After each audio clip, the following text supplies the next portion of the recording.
President Biden has once again ordered a pause in student loan repayments. That gives borrowers another reprieve as the administration's loan forgiveness program has been tied up in legal battles. As Doug Luzader reports from Washington, this may all come down to the U.S. Supreme Court. Well, this decision buys time for borrowers, but it may also buy time for the Supreme Court to decide whether the president has exceeded his authority.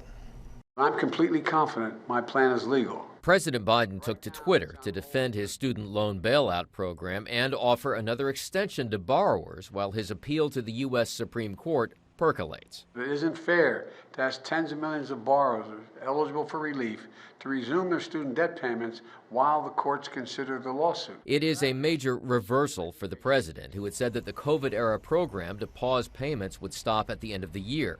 Now that could be extended to as late as September next year, depending on when the Supreme Court weighs in.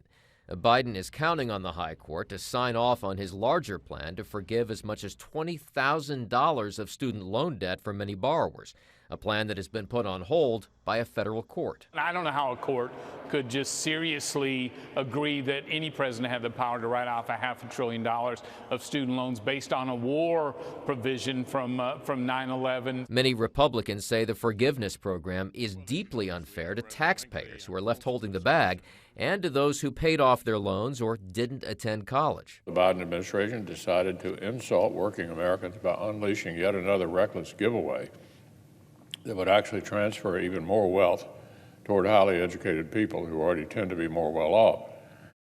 And this really comes down to whether this is constitutional. Can the president do this without authorization from Congress? It's estimated to cost taxpayers $400 billion. In Washington, Doug Luzader, Fox News.